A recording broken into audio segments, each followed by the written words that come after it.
It's 181 kilometres today, starting out from Rennes, and not much of note early on, except for one fourth category climb, the Col du Mont Belair. That's just before the 100-kilometre mark. As on stage 3 to the Mur de Huy, all the interest today is really concentrated into the last couple of K. Expect to see the favourites ferried up to the front by their teammates as the race approaches the foot of the Mur de Bretagne. And then the fight will be on either to gain time or not to lose it. 90 degrees. Geraint Thomas is the rider from Sky behind Chris Froome. Look at him rocking and rolling on his bike. Richie Porte came forward a little bit over to the left-hand side there. He hails from Tasmania. His job today to try and make sure that Chris Froome in the yellow jersey gets around that corner in a safe position. They're not very much more now than 30 seconds away from the right-hander. It's a 90-degree bend, Phil, and I think the scary thing is all of a sudden the gradient changes dramatically from 3 or 4% to 10%. Yes, and you see it. It's dead straight. Yeah, no hiding from this one, and I'll see the crowd too on both sides of the road waiting to welcome the riders on, because from this point onwards to the finish, everybody had to walk. No cars were allowed. They're repositioning now. Froome again has put himself 7th or 8th rider up there. Quintana is up there. Contador is up there. The big men are going to have to go for this one. Wait for the turn. It's at the 2-kilometre sign. That bunch has gone from about 180 strong to about 45 making the turn. As they come up towards the line now, right on the front of the race here. Peter Sagan in the white jersey. Oh, somebody's gone wide. He's gone a little bit wide. His job done for the day. He's just getting himself safely around the corner. That was Johan van Sommer. And now, if you want to know why it's called the Mur, you got an idea there. By the way, I think award for the best beard in the race goes to Geoffroy Soupé there from Cofidis. He's on the front in the red jersey. But man, what a great ride by Froome. He's up there into second position in the yellow jersey. He's perfectly positioned by Team Sky into that position, and behind him in third place is Geraint Thomas. Peter Sagan, watch out, he's the pure white jersey tucked in with that yellow crash helmet on. Also with the Norwegian flag on his shoulder there is Edvald Bosenhagen. He rides for MTN Quebec. You've got Giant Alpecin in the black jerseys with the white stripes down the midden. They are looking for their man, Warren Barguil. He's a youngster. He's just 24 years of age, and he's 10th overall. And he is, of course, let's not forget, a Frenchman from Brittany. Yes, and Simon Geschke is looking to help him as he looks across to see where Warren is. He's right there. The French could do with a stage win. They haven't had anything so far in this year's Tour de France. Everybody just waiting, and this is a long climb, 1.5 kilometres. It continues. Well, everyone's now starting to make the move. You can still see the white jersey waiting, biding his time. He's not been dislodged from the front end of this bike race this afternoon, and that, of course, is Peter Sagan. Well, it's the Bora Argon team, and Kwiatkowski's blown, the world champion, not quite on his top of his form yet. He's got sat up and gone off the back.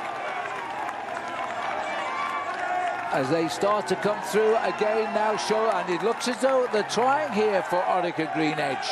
Well, this is one of the Yates brothers. Well, you can see all of this struggling happening behind now. These riders will remember this climb from a couple of years ago. Barguil is not too far away. I'm looking back to see if I can spot whether or not Contador's there. Daniel Tekla-Heimer, not his job done for the day. He now is just trying to survive up to the top of this climb.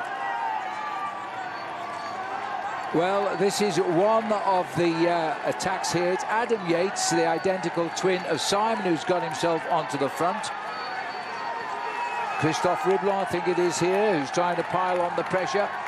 Well, Froome is taking up in second place. Froome is taking up the chase behind. He's got no teammates up alongside him. He's got Joaquim Rodriguez behind him in second position. Behind him in the white jersey is Peter Sagan, running out of teammates this afternoon.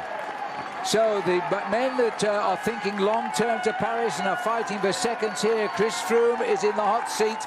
Geschke is the rider on the right, but it's Froome that closed down the gap. And what about Peter Sagan, who sits second overall in this race in that white jersey? He's right there at the moment.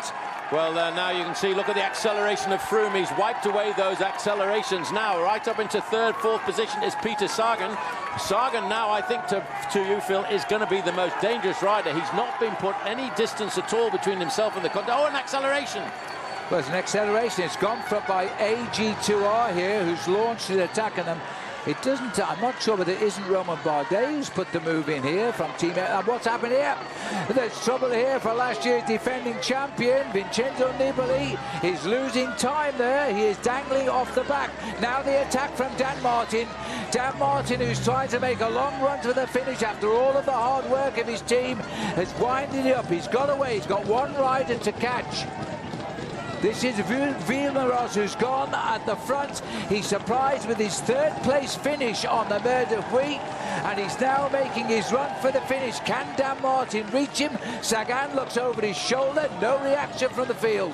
Well, he's looking over his shoulder to see if somebody's going to help him. They can't respond to this move at all by AG2R. This was Graman, who was very aggressive on the slopes up to the Mur de Huy. Dan Martin is trying to come across the gap, but at this point in the race, Phil, he's not going to close it down. Alex Villemeros wins the day. He slipped away, the former mountain biker, and Dan Martin, annoyed with himself, comes over in second place. Alejandro Valverde gets third, and Sagan in amongst the places again, but the win still eludes him. Now the time is counting. Vincenzo Nibali is coming in, and with Andrew Talansky there, they lose about 4 to 5 seconds, I would think.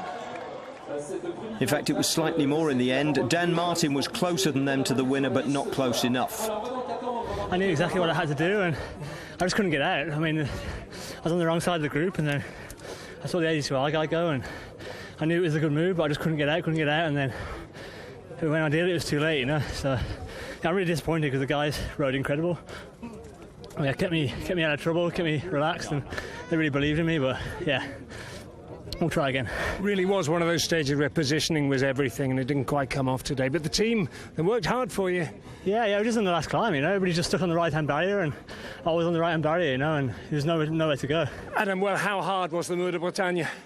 Yeah, I tried following the AG2R guy right from the bottom, and yeah, he went pretty hard, and as soon as there was a lull, I had nothing left really, so did what you can, and yeah, I'm not sure where I came, but good satisfaction to show yourself in your first Tour de France, though. Get out there and on the attack. Yeah, I mean, we've lost a couple of guys already, a couple of major guys like Gero and Impi and Albacini. But yeah, we'll wait to the mountains now, and me and my brother can try something when we're there, try and get a breakaway, or yeah, try something and hope for the best. Right, here's the result. Tidy 5-second gaps from the stage winner Alexis Villemeros to Dan Martin, and from Martin to Alejandro Valverde.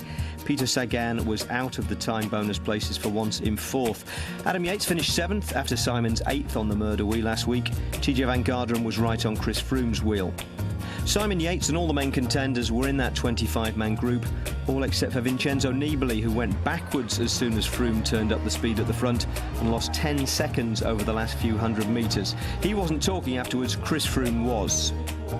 Did that climb deliver what you really wanted? Because you put a lot of work in there. You gapped Nibali, but everyone else stayed with you. Oh, okay. I didn't actually know that, but yeah, I mean, I was hoping for a few gaps to open up and hopefully to be on the front side of that.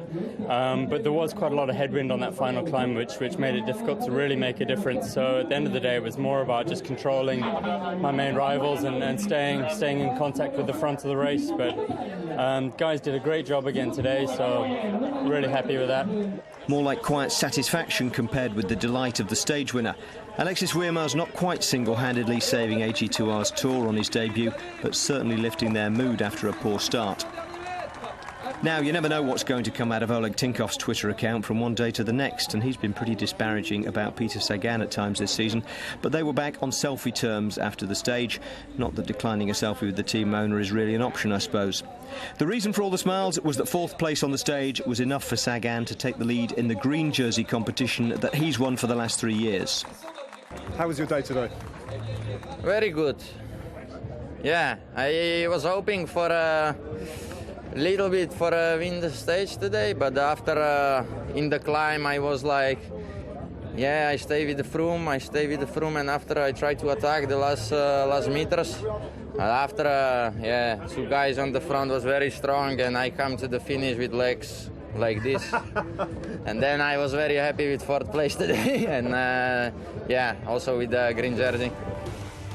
Now, we saw the Eritrean flags out at the start this morning, and Daniel Tekla-Hymanot had one ready for his podium appearance. No mountain points tomorrow in the team time trial, so he will wear the polka dot jersey into the Pyrenees. Daniel, many congratulations. You have the jersey, you'll take it into the rest day. You had so much support as well in Rennes at the start today, all the Eritrean fans. Does that help you? Does that inspire you? Yeah, of course, they are really pushing us every stage, special today like these stages. I can't believe them. They are so excited to see us in the start line. So thanks for everyone and the French people out on the road. Now, any lingering sense that Chris Froome is wearing the jersey by default following the departure of Tony Martin evaporated today. He rode like the race leader at the head of it when it mattered. Here's what today's stage has done to the standings, which is not very much at the top. In fact, no change at all from Froome to Contador in 7th. Warren Barguil is up to 8th, as Zdeněk Štýbar and Geraint Thomas both lost time today. Bauke Mollema also makes it into the top 10. Alejandro Valverde picked up a 4-second time bonus. He's now 12th at 1:47, sneaking ahead of Vincenzo Nibali, who's now 1:48 behind Froome going into tomorrow's time trial.